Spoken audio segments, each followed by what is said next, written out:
بسم اللہ الرحمن الرحیم۔ آج ہم انشاءاللہ غسل سے متعلق کچھ احکام پڑھیں گے، چونکہ ہمارے ابھی طہارت کا ہی باب چل رہا ہے۔ غسل کب فرض ہوتا ہے اور غسل کا طریقہ کیا ہے؟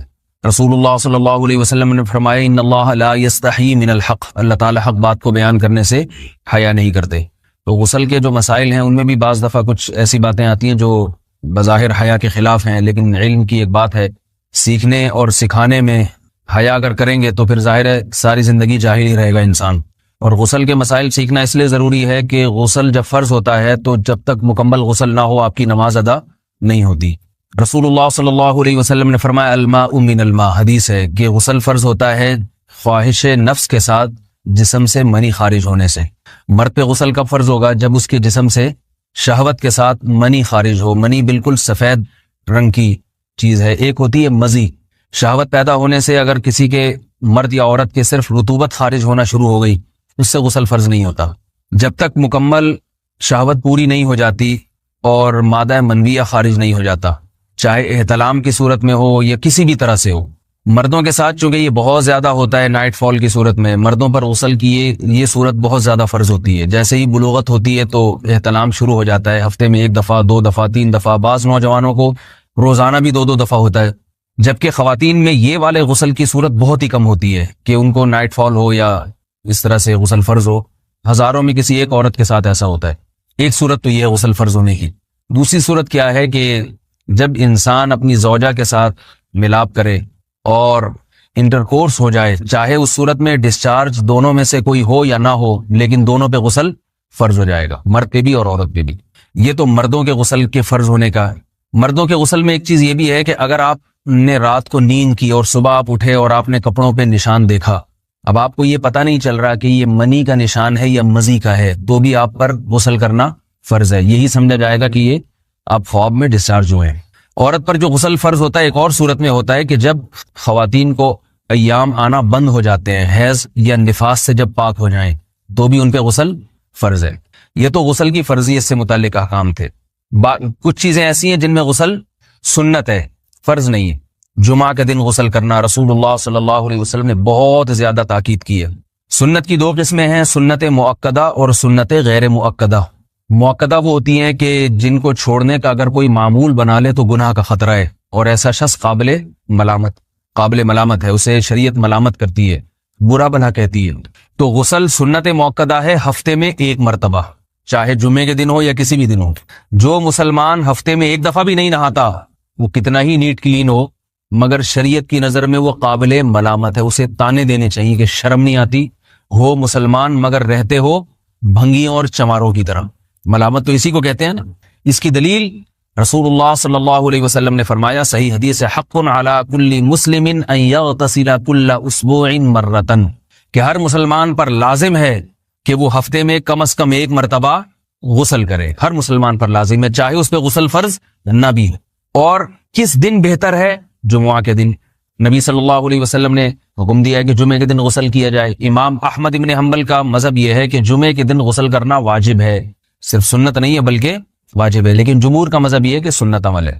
غیر مسلم جب اسلام قبول کرتا ہے تو اس وقت بھی اس کے لیے غسل کرنا سنت ہے۔ جب ہم مردے کو نہلاتے ہیں تو جو مردے کو نہلائے اس کے لیے بھی خود غسل کرنا افضل ہے، سنت عمل ہے۔ عید کے دن غسل کرنا سنت عمل ہے۔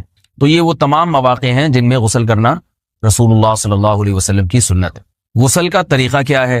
غسل میں 3 چیزیں فرض ہیں، منہ بھر کے قلی کرنا، ناک میں پانی ڈالنا کہ ناک کی جو نرم جگہ ہے یہ اچھی طرح تر ہو جائے، اور پورے جسم پہ 1 مرتبہ پانی بہا دینا کہ جسم میں بال کے برابر جگہ بھی خشک نہ رہے۔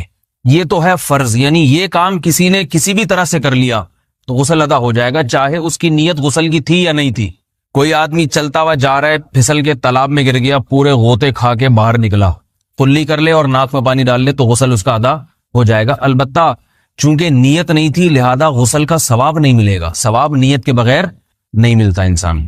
دلائل اس کے الگ موضوع ہے کہ اس کی دلیل کیا ہے کہ بغیر نیت کے بھی غسل ہو جاتا ہے، لیکن میں نے بتایا دلائل کا سیشن نہیں ہے، اس میں پھر بات لمبی ہو جائے گی۔ تو یہ تو ہے فرض، پورے جسم پہ پانی بہانا، کلی اور ناک میں پانی۔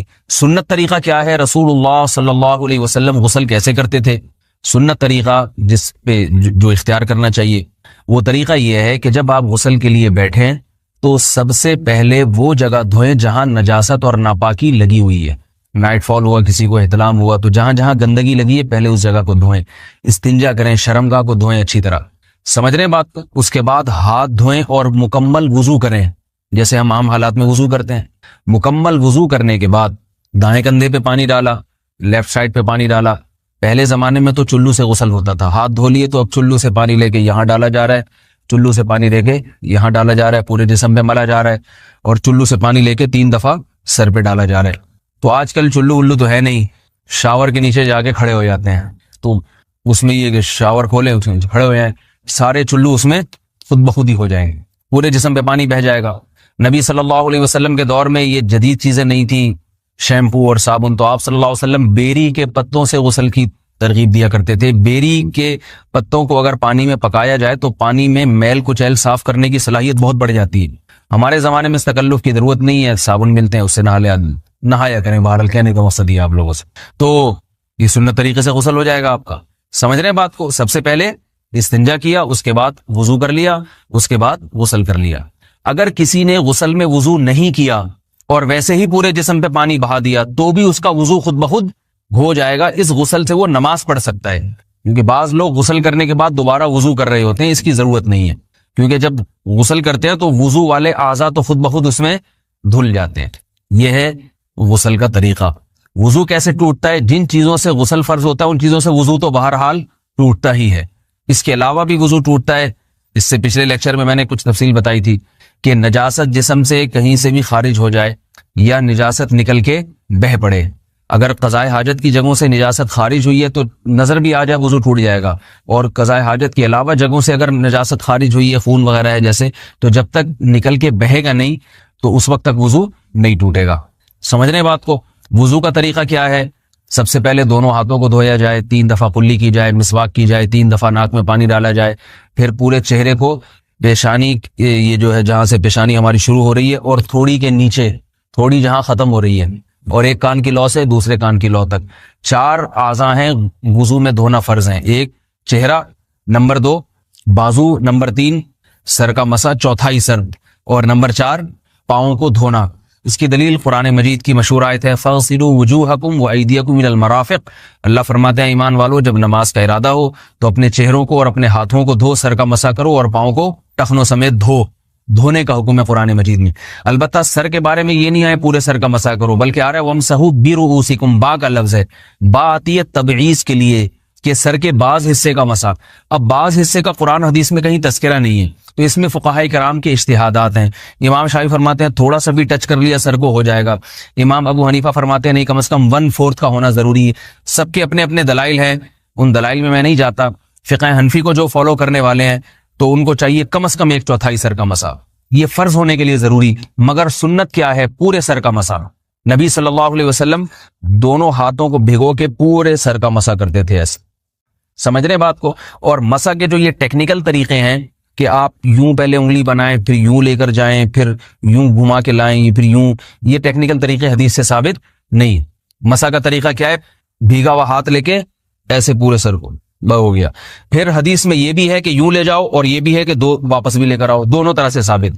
تو ایسے بھی کر سکتے ہیں کہ یوں لے جائیں, اور ایسے بھی کر سکتے ہیں لے کے جائیں اور پھر واپس بھی لے آئیں, دونوں طریقے جائز ہیں. لیکن کم از کم سنت اتنی ہے کہ پورے سر کا مسا ہونا چاہیے. بعض لوگوں کو شو مارنے کا شوق ہوتا ہے, اگر وہ واپس لائیں تو بال ان کے خراب ہو جاتے ہیں, کہتے ہیں یار یہ پھر مسئلہ خراب ہو جائے گا, تو پھر ایسے لوگ صرف یوں ہی لے جائیں کافی ہے. افضل تو یہ کہ یوں بھی لے جائیں, یوں بھی لے جائیں, دونوں طرح سے صحیح ہے. بہرحال دونوں حدیث سے ثابت ہیں. سمجھ رہے ہیں بات کو؟ اور یہاں ایک اہم مسئلہ بتا دوں, قرآن مجید نے پاؤں کو دھونے کا حکم دیا ہے, پاؤں پہ مسا کرنے کا حکم نہیں دیا. اور حدیث میں خفین پر مسا کرنے کا حکم ہے. تو قرآن اور حدیث کو فقہا نے جمع کیا ہے, لہذا وہ موزے جن میں آسانی سے پاؤں دھوئے جا سکتے ہیں ان میں چاروں ائمہ کے نزدیک پاؤں پہ مسا کرنا جائز نہیں. سعودی عرب میں جو بعض سلفی حضرات اور یہاں ہمارے ہاں بھی اہل حدیث حضرات نے عام موزوں پر بھی جو مسا کی ایک روایت ڈال دی ہے, اسلاف میں, تابعین, تبع تابعین میں اور چاروں ائمہ کے مذاہب میں اس کا ثبوت نہیں ملتا. اگر اسلاف میں کوئی قائل بھی ہے تو ایک شاذ قول, اکا دکا قول ملتا ہے, ورنہ یہ ائمہ اربعہ کے مذہب کے خلاف ہے. اور جو احادیث جو نقل ہوتی ہیں صحیح سند کے ساتھ ان کے بھی خلاف اور قرآن کی آیت کے بھی خلاف ہے. اس لیے کسی نے عام ساکس پہ اگر مسا کر لیا، جو عام طور پہ آفس پہن کے جاتے ہیں لوگ، اس میں تو پاؤں، آپ اگر ساکس کو پانی کے نیچے رکھیں پورا پاؤں دھل جائے گا آرام سے. تو وہاں کیا ہو رہا ہے کہ قرآن مجید کے حکم کی مخالفت لازم آ رہی ہے، آپ پاؤں دھو نہیں رہے.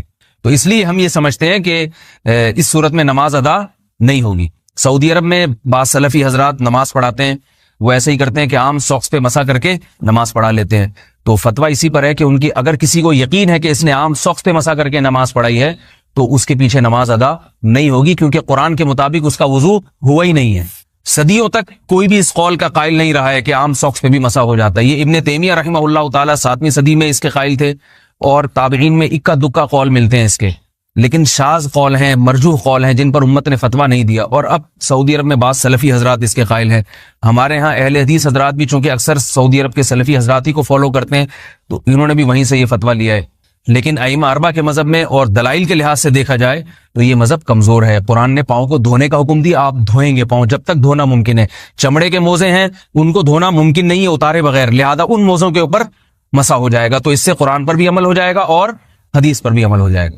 اس لیے ائمہ اربعہ نے جو قرآن و حدیث کو سمجھ کے جو فیصلہ کیا ہے اس پہ چلنا ہمارے لیے زیادہ مفید ہے بنسبت آج کل کے جو علماء ہیں ان کی اپنی ذاتی آراء پر. اس لیے یہ بھی ایک وضو سے متعلق اہم مسئلہ تھا. سمجھ رہے ہیں؟ باقی تو ماشاءاللہ وضو کرنا سب کو آتا ہی ہے. اور وضو کے بعد دعا کیا ہے؟ کلمہ شہادت، اشہد ان لا الہ الا اللہ وحدہ لا شریک لہ اشہد ان محمدا عبدہ ورسولہ اللہم اجعلنی من التوابین واجعلنی من المتطہرین. اے اللہ تو مجھے بار بار توبہ کرنے والوں میں شامل کر دے اور بار بار پاکیزہ رہنے والوں میں شامل کر دے. توبہ اس لیے کہ میں نے ظاہری طہارت تو حاصل کر لی، مجھے روحانی طہارت بھی عطا کر دے. اگر میں نے گناہ کی ہوں تو مجھے ان سے بھی توبہ کی توفیق عطا فرما لے، تاکہ اس لحاظ سے بھی میرا وضو ہو جائے، اس لحاظ سے بھی میں پاک ہو جاؤں. سبحانک اللہم و بحمدک، نشہد ان لا الہ الا انت، نستغفرک و نتوب الیک.